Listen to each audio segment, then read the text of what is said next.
Ghostbusters 2016, or Ghostbusters Answer the Call, whatever you want to call it. It is a reboot of the Ghostbusters franchise, and just like the original before it, it's basically the same movie, except this time it is all women. Four women come together to start a business where they hunt ghosts, and then they get caught in a situation where they have to save the world. Now, if you remember, when they released that first trailer and before that movie came out, this movie was under a lot of controversy. People were mad that Ghostbusters was even getting remade in the first place. There was people that was mad that none of the original Ghostbusters wasn't returning, though one of them had passed on at that point. And then there was people that was mad that they replaced all the Ghostbusters with all women. And I really mean it too. I remember it like it was yesterday. If you were supporting this movie or you liked this movie, people thought that you were portraying the original. And if you didn't like this movie, you were a sexist pig. It was one or the other. There was no in between. And I'm one of those people that was in between. And given how over the past couple of years, everybody's response to more female empowerment within blockbuster movies, this is where it all started. And honestly, I am just exhausted. I am just tired of it. Not necessarily tired of the female empowerment, but I'm just tired of people's negative response to this trend within movies right now. But let's go back to the beginning where it all started, which is Ghostbusters 2016. And how do I feel about this movie almost 8 years later? I mean, it is about the same. I'm still in the middle. I don't think it's as bad as everyone makes it out to be, but I don't think it's as good as everyone hoped it would be. Like, you remember the opening of the movie and how it was short and got to the point, and here it is just long and drawn out, which I did like. It did kind of throw me for a loop. But I will say, watching this movie within the context of watching every single Ghostbusters movie, yeah, this movie is definitely the worst. Or at the best, the weakest. I did like the first Ghostbusters, but I also like it and thought it was a bit creative and kind of with the times of how they recorded it, and then it ended up on YouTube, and that's when Kristen Wiig's character, she got fired. So I do like how they kind of incorporate some modern day technology into the movie. But let's talk about the cast, specifically the four main women. These Ghostbusters are Melissa McCarthy, Kristen Wiig, Kate McKinnon, and Leslie Jones. Now, I have nothing against these four actresses. I've seen them be funny in other things, and I've seen them be good in other things. Melissa McCarthy, though at the time she was like at the height of her career where everyone either liked her or they just didn't like her and was getting fatigued with her shtick that she brought to her movies. Kristen Wiig, I can't honestly say she was bad in this movie, but she wasn't really that memorable. Kate McKinnon, I mean, it's clear what she was. She was trying to be the Spengler of this movie.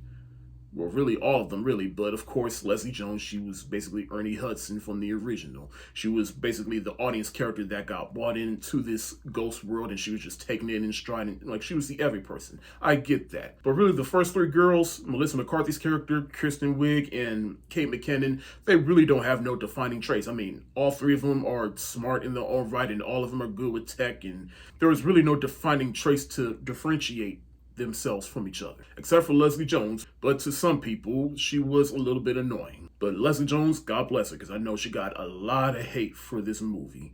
And she didn't annoy me only because I know the type of brand of humor she was trying to go for in this movie.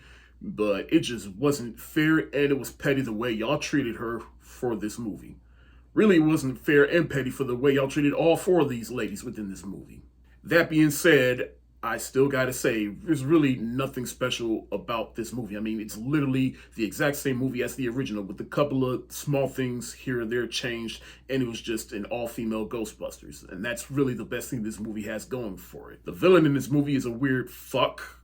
He was just some nerd loser that was mad at the world, so he tried to unleash all the ghosts within the world, and then he dies and then possesses his body within Chris Hemsworth's character, which is a segue into Chris Hemsworth's character. Well, she's basically the Janine of this Ghostbusters universe. He's basically the secretary of the Ghostbusters, and his whole thing is he's just dumb. Like, he's just dumb. Granted, he's funny dumb, thanks to Chris Hemsworth, and at this point, this was a year before Thor Ragnarok came around, and people were starting to notice how funny Chris Hemsworth can be, and so I guess you could say it started here, but still. Now, I gotta talk about the director of this film, Paul Feig. Now, I will say I failed to mention Ivan Reitman, who made the first two original Ghostbusters. And the credit to those movies' success were really the first film all goes to Ivan Reitman. He helped bring this world to life. Now, Paul Feig, on the other hand, I mean, generally speaking, he can turn out a good movie, but here, I just don't think his heart was truly into this movie. No matter how many times he tries to defend it. Now, this film does have all the same gadgets as the original. Like the Ecto-1, it's here, but it looks a little bit different. The Ecto-1, it is a funeral car. We got the proton packs, the proton blasters, and there's crossing the strings and everything, but they have a whole bunch of extra weapons they build. And it's just like, no, that's not Ghostbusters. Instead of practical effects, it is CGI, which, hey, it is expected for a modern movie, especially one that came out 8 years ago. But here, they just lean too much into the CGI. And it looks like Sony CGI. Like, I swear, I thought I was looking at Ghostbusters, but no. But no, it is Ghostbusters. And the CGI just kind of took me out of the movie, and it just didn't look real, and it didn't seem like the Ghostbusters brand to me. If anything, they could have at least do a mixture of practical and CGI. Then, of course, the cameos in this movie, in which you get cameos from the original Ghostbusters. They're playing completely new characters. The best way I can describe these cameos is that they range from either pointless, shameless, forgettable, insulting, and embarrassing. Like Bill Murray, he plays this ghost debunker. Janine, she plays a concierge at a hotel. Dan Aykroyd just plays some random pedestrian that gets caught up in all the ghost madness that happens at the end of the movie in New York. Ernie Hudson turns out to be the uncle of Leslie Jones's character. Sigourney Weaver has a small cameo during the end credits where she plays the mentor of Kate McKinnon's character. And of course, you got the original Ghostbusters in this film playing different characters, but there's also references to the original films like the Marshmallow People, there's Slimer, a couple of more callbacks to the original, but still those Easter eggs were not enough to save this film. And there's a lot of dancing in this film, which doesn't usually bother me, but when you have like 2 or 3 dance sequences in this film, and it's just like, what are we doing here? And you remember at the end of the original film when Gozer asked them what entity would they like her to turn into? Ever since he starts thinking of the Marshmallow Man, and that's what she turned into. But here he turns into a scary version of the Ghostbusters logo. Then there's the music in this film, and I failed to also mention this in my review of the first 2 films, but that original Ghostbusters song, it is iconic, it is so 80s, and it is synonymous with the Ghostbusters franchise. And here they try to remake it with Fall Out Boy, Missy Elliott, and then there's another version, they try to make it all poppy, and it's just like, stop, do not try to remake that song, all right? Like, that original Ghostbusters song, like, you were just never going to top that. But all would be forgiven if this movie was just funny, and this movie had a couple of funny moments here and there, but it just was not that funny. And it wasn't even really as scary as the originals. I mean, I ain't saying the originals were like, oh, scary, but it has some scary elements in it to balance out all the comedy. And this movie, it just leaned too much into the comedy.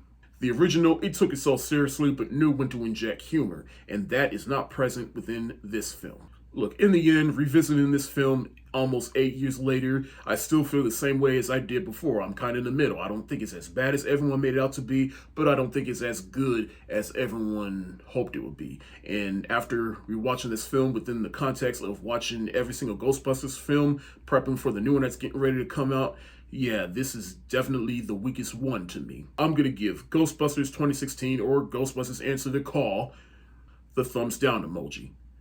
But I don't want to end this review on a negative note, and this is something that I want to try to remember to do every time I give a negative review of a movie. Everyone that was involved in this movie, whether in front of or behind the camera, I'm going to give you some recommendations of other things that they have done. Like, for example, you really want to see what Paul Feig can do as a director when he's given a decent script? Go watch Bridesmaids, The Heat, Spy, and A Simple Favor, which I thought was a decent little film that had Blake Lively and Anna Kendrick in it. Speaking of Bridesmaids, The Heat, and Spy, Melissa McCarthy also stars in those 3 films, and in my opinion, she is much, much, much, much funnier in those 3 movies. She was also good in movies like The Happy Time Murders, and despite the fact that The Little Mermaid remake had some problems, I thought she turned in an excellent performance as Ursula the Sea Witch. Kirsten Wiig was also in Bridesmaids, in which she was also funnier in that film, but she was also good in movies like Whip It, The Secret Life of Walter Mitty, The Martian. She's also done some excellent voiceover work in movies like How to Train Your Dragon, Sausage Party, Despicable Me, or hell, she is a Saturday Night Live alum. Go watch all her old stuff from when she was on there. Kate McKinnon is also an SNL alum, and she was much, much funnier on that. But for movies, she was much funnier in movies like Office Christmas Party, Rough Night, Bombshell, and just last year's Barbie. Both of those movies, she was with Margot Robbie, coincidentally. I promise you, Leslie Jones is much, much funnier in movies like Lottery Ticket, Top 5, Coming to America, which also has some problems, but she was one of the brighter spots in that film. And she herself is also a SNL alum, so again, go and watch all her old stuff from her run on that show. For Chris Hemsworth, obviously he has his action movie bags to go watch Extraction, Bad Times at El Royale, The Cabin in the Woods, and of course, literally any Marvel movie that he was in, except for Thor the Dark World and Thor Love and Thunder, because fuck those two movies. Hell, I'll do you one even better. Just go back and watch the original Ghostbusters. All those recommendations that I just gave you will be a better use of your time than sit and watch Ghostbusters 2016.